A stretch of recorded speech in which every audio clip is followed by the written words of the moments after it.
توی طبقه دوم 3 تا اتاق خواب داریم. این اتاق خواب اول،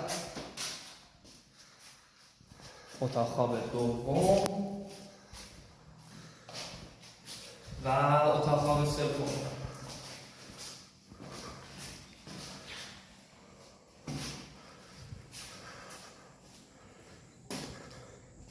این هم قسمت بالکن جذاب این ساختمونه که میتونین گچبری‌های زیبای این کار رو ببینین روی سقفاش. اون بالا رو بگیریم. بله.